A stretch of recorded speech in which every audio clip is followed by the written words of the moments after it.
speaker is Lloyd Pendleton, who is talking about the Housing First Initiative to end chronic homelessness. Maybe he has a little bit of a different take on what's going on. As you can see, these are really, really complex issues. What's going on, what's causing it, what are some of the fixes. He's also former director of the Homeless Task Force in Utah, which began a pilot program for this Housing First initiative.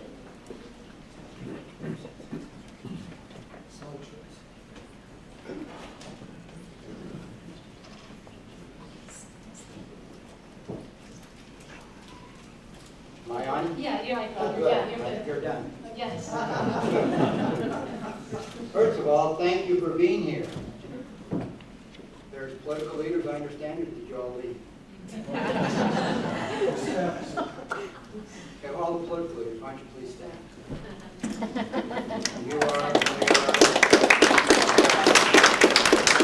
I serve as Mayor Pro Tem and Council Member in the great city of Anaheim. which part? Villa Park. Newport Park. Newport Beach. Any other political elected officials? You. Costa Mesa. Amazing, yeah. Okay, thank you for being here, because this presentation is targeted to you. The rest are going to listen in. First of all, thank you, Fred. I put on many conferences. It does take a lot of work. And you don't do it all because you have some staff person. Who is she? Where's Aaron? He's working, gotcha, all right. Yes, I had a very diligent staff worker that carried all the stuff I said we need to do. And this was new to me. Mayberry to Gotham. That's your view of Orange County now? Mayberry to Gotham. So you're looking for the fat man. All right, we're going to talk about that. Thank you for that report on homelessness. We know why people are homeless. And there's a high percentage, and I think it's more than what in other conferences, where basically all those who are homeless have had very traumatic PTSD, traumatic brain injury, all of that in their childhood, and therefore their brain doesn't develop, and they can't function in school, they drop out, deal with the crowd is kind of maybe less productive, and so there's a plethora of reasons. Matters amount of abuse, so there's a very valid reason they are who they are. And we'd probably be where we are if we were raised in those circumstances. We got to get over this judging and condemning bit first, may I suggest.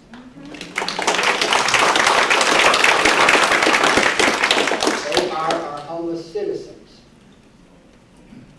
They're not those people. They're our homeless citizens. And there's a good chance that in 10 years, 4 or 5 of you in this very room will be homeless. There's a lot of college graduates that I've talked to that are homeless. Drugs, alcohol, accidents, impairments that occur, and they lose a lot. So think not that you won't be one of those potentially. Also, that's an impressive rescue mission. I've seen lots of rescue missions. You guys are lucky. Yeah. You realize why don't you write that in your little bio? You don't say you're in a rescue mission. You just done all these other wonderful things, political and everything else. So, rescue mission. Really, you're very lucky. Yeah, serious. Okay, so I'm just going to share. I got a call 4 or 5 years ago from the Jon Stewart people saying, you're the reddest of red states, and you're doing all this blue state stuff. How are you able to do it? So come on out. So they came out and did an interview. Now, have any of you seen the Jon Stewart piece? That was a very interesting interview. 30 minutes into it, the song was going off on this strange, weird stuff, and I turned to the producer and said, are you getting what you want? This seems really strange. It's like, no, you're doing fine, you're doing fine. I had no idea what they were going to ask me. He was very scripted. I had no idea the questions were coming. So all my response were cold turkey. And so it was a very unique experience. I appreciate what they did. It ain't complicated. The solution is housing. Now, there are different interventions. There's permanent supportive housing for the chronically homeless, and then there's activity housing for the families, and there's treatment programs. There's all kinds of interventions that we know that work, as you see right here, that work. And for those that are interested in the faith-based, personally, I'm a faith-based person, having that higher beat is a very important part of that role, and that fits very well for many people. And that option should be available, I think. So, they asked, why was Utah successful? We just became aware of the housing first, and we thought, ideas in New York City and Washington, D.C. are very suspect in the mountain area. They think they have all the solutions, and they know how the rest of the country should operate. But there was a good idea they developed in New York City about the housing first, permanent supportive housing. So we did a pilot. We took the most challenging ones we could find, and we put them into scattered site housing while we built our first 100 units. 22 months later, all 17 were still housed. We found the most challenging ones we could find, most mentally ill and most drug addicted, and alcohol, substance use, and we put them into scattered site housing. All 17 were still housed 22 months later. We became believers. It worked in Utah. But why were we successful? That's what I'm going to tell you. And I'm sure all interested, aren't you? Nobody sleeping? I saw through it, you dozed off. I'm going to have you stand up. Okay, we had a 91% reduction in a 10-year period of our chronic homeless population, not our overall homeless population. It's about 1,900 chronically homeless individuals. We're down to 168, and that's leveled off. Got one more year out on there, one more year. But we've had that kind of success. So why were we successful? Basically 3 reasons. We have champions, we're highly collaborative, and we have a high compassion for homeless citizens. And I just thought, everybody did this. We just did it.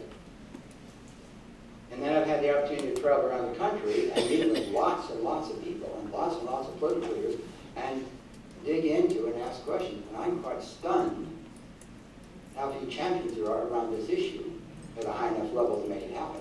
There are wonderful champions at the lower level, the continuing care folks and the homeless service providers. You are wonderful people, and you work your hearts out for a small amount of money, and you care, but not a lot gets done that needs to be done. So mayors, are you listening? Let me know. Okay, you're a key part person. So in collaboration, I had people come in to take tours. As a matter of fact, is the Houston guy still here? He left. I was going to tell him.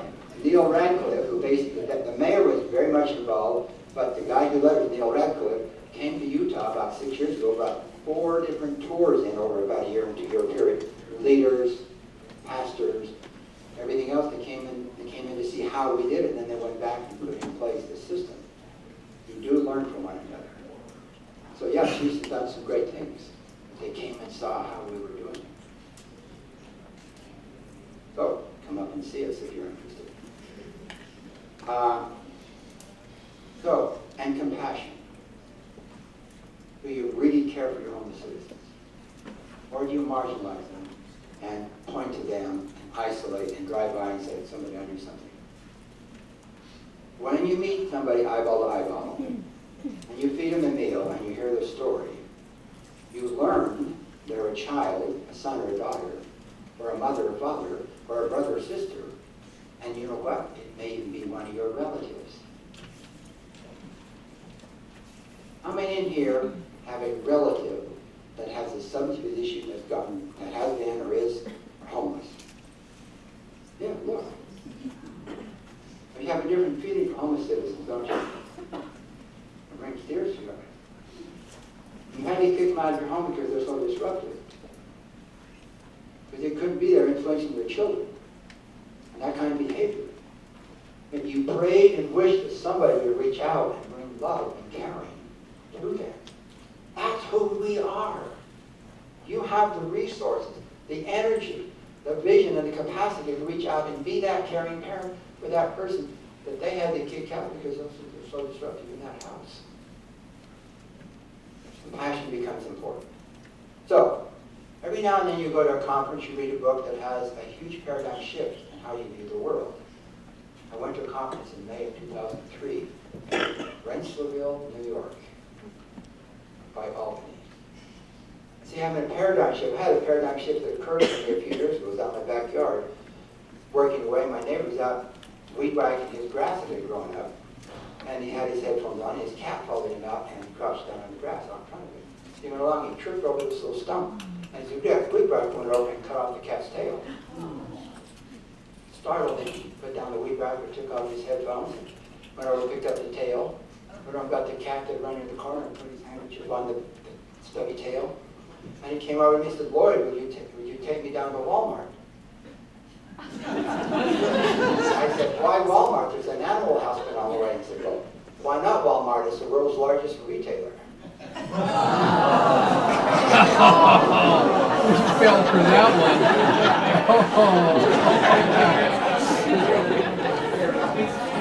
I know, Oh, man, sucked the sales. I know it's a grunt. And I had a paradigm shift. So I was listening to this 3-day conference, and they talked about, somebody just got it.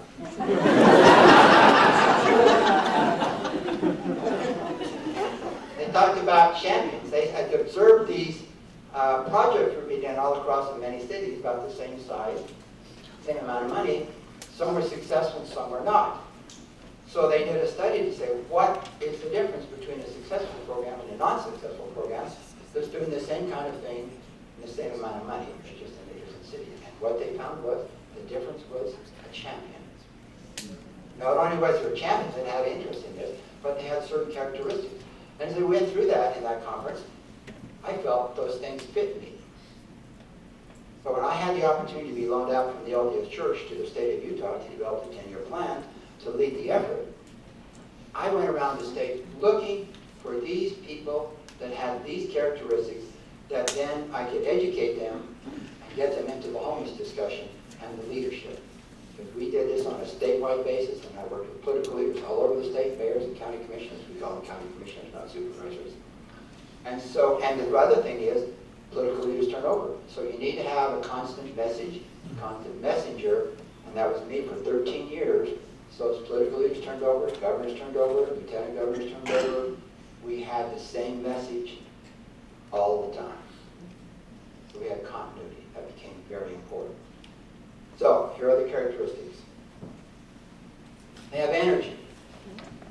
They begin and finish projects, stamina, staying power, enthusiasm, sense of humor. No jokes. Bad jokes. Bad jokes. They have a bias to act. Focus on solutions, not the problem. What is the solution to this issue? Sense of urgency, opportunity driven. When you create a common vision, and we have one vision for the whole state, political leaders, service providers of the homeless system, business, we have one vision for the whole state. Everyone has access to safe, decent, affordable housing, the needs and resources support for self-sufficiency and well-being. Everyone had access to housing. Some will choose not to come in, but that would be very small number. There's a common vision. And when we create that common vision, then we begin to see opportunities. Motels that were available to be purchased and converted into housing. When we had that vision, then things we began to see, oh, that can apply to this, because we're looking for a solution. And you need a sense of urgency. We started our pilot. We found about housing first in June. We put together a committee met every 2 weeks and said we're going to do this pilot, while we build our first 100 units. And it took us 2.5 months to get 17, 3 months to get 17 people housed. Identified them and moved along. But we're just going to do it. We're not going to agonize it and meet on it forever. We met enough and we know what we need to do, and we got it done. Results oriented. Outcome, not process, matters most. Networking, capacity building are the means, not the end. Need to achieve. Clear and compelling vision. Chart and use milestones. Personal responsibility. Did I screw up everything? Sure. Okay, Lloyd, we could have done that more effectively. You don't blame people. And And there are no mistakes in my world, because when you make a mistake, you learn the most, and therefore there are no mistakes. That's what life is about, is learning about who you are and what you can do and what's effective. So for me, there are no mistakes. Believe in a common good. Look beyond what is good for myself and others. We have many champions. I just happen to be the fortunate one. I happen to be the point of the spear. These builds impacts on others, builds diversity, activates shared values. If you have everybody on the committee that views the world the same way you do, you're in trouble. You want the obnoxious person who has another view. Now, to me, the liberal is sitting here. I'm very considerate.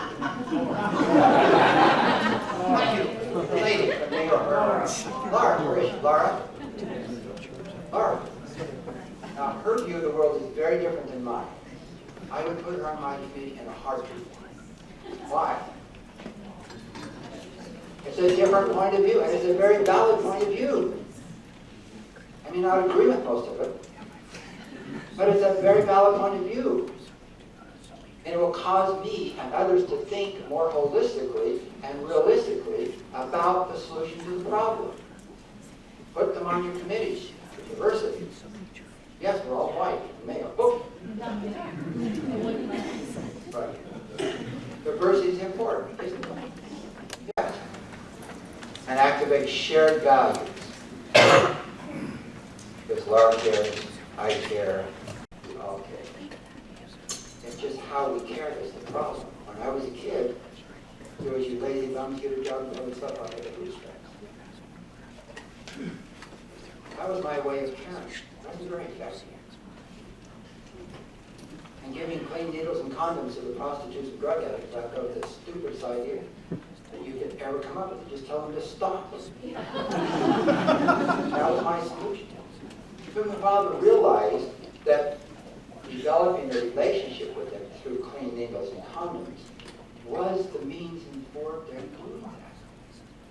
And until they had a relationship with you, and then decided to get out, and they knew you could help them get out, that's what it was about. So I said, okay, I understand. It changed my view. Inclined to teams. Different, not like-minded. Shared credit, develop information. Deep creation, not agreement. You're creating.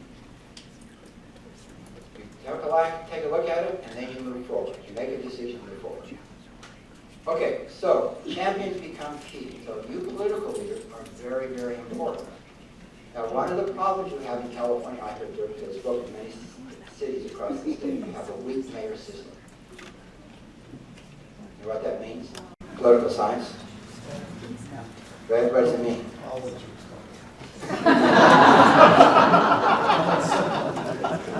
The mayor's just like another council member. Mayor's just like another councilman. The mayor rotates every year. And your supervisors rotate every year. So therefore, nobody's in charge. Yeah. In my view. I'm giving my opinion. It's a problem that you have to deal with. Because nobody's in charge and can make the decisions. One of the advantages we had was, I was the point person. Lieutenant Governor supported me, and we went out and we discussed and we put together the plan. What are your issues? How can we do this? Okay, we're now moving forward.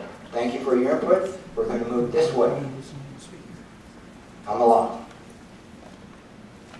And it was a 13-year process.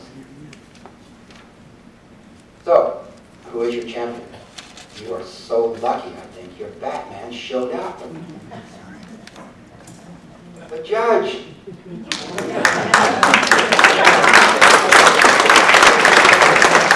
called me last time. We're going to try to get together, but we haven't been able to do it because he doesn't know who I called. I haven't talked to him last night. I think you're so lucky. Now, I don't agree that it should be done legislatively, through the courts, but at least somebody stepping up, in my view, and making something happen. Political leaders, please, please, rally behind him. Housing is a solution. Your vision is absolutely crucial in helping support what he's trying to do. He's out there, they told me this morning, 5 o'clock, walking along there, meeting homeless individuals, seeing them eyeball to eyeball. Go out with him. Meet your homeless citizens. They're human beings. get over this idea, not in my backyard. They're your citizens. They're like yourself. I'll show you some of the housing we have. 100 chronically homeless, 201 units, 300 chronically homeless in the facility. I wander here. Collaboration. Isaac Newton, we know him for another reason. Built too many walls and not enough bridges. We want to be bridge builders. When you write your vision statement, write for what you want. Please don't write, we want to end homelessness. You're focusing on what you don't want. You want housing opportunities for all your homeless citizens. That's a different energy than we don't want this. A very different energy. We want this. And housing is a major step. It's just a step. What Jim talked about are the other pieces. Love and caring. Support. Safety. Create a why.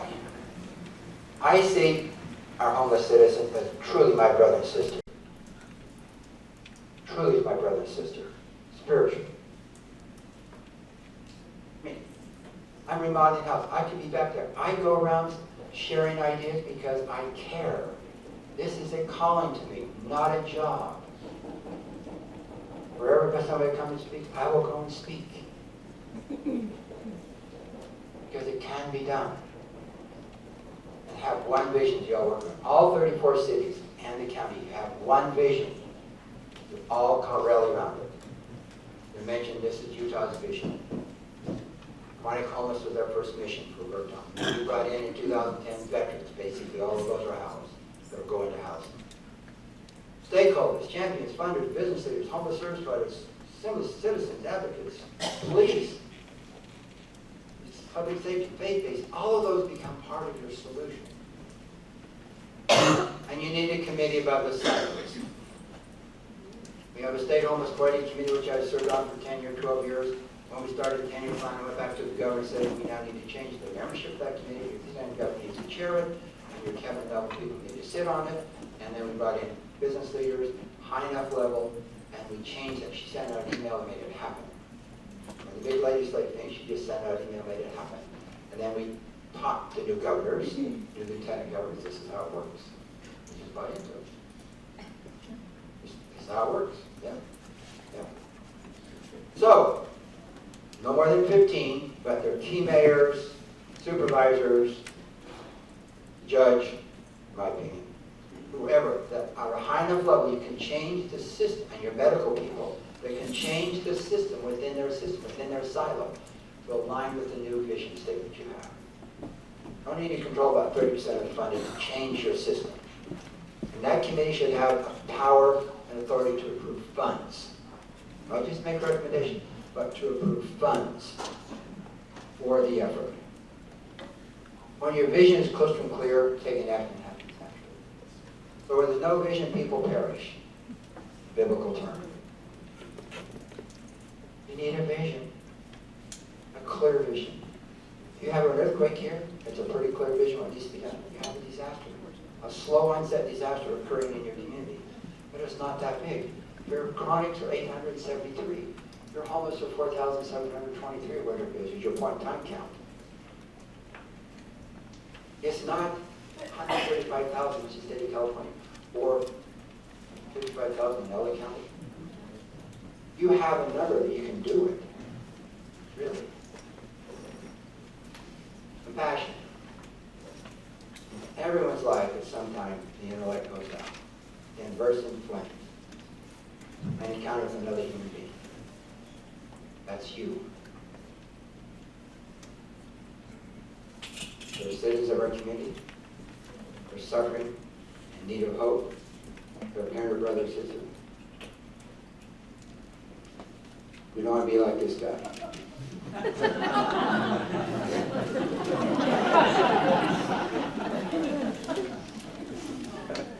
It's doable.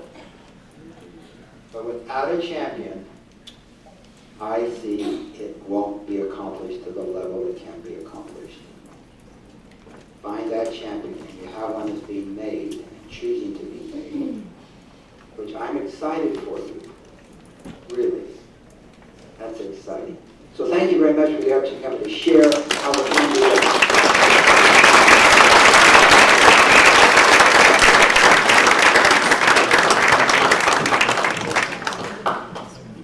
Well, thank you, Dave, Jim, and Lloyd, for 3 really interesting and thought-provoking presentations. As we know, this is a really hotly debated topic, homelessness here in Orange County and across the nation. So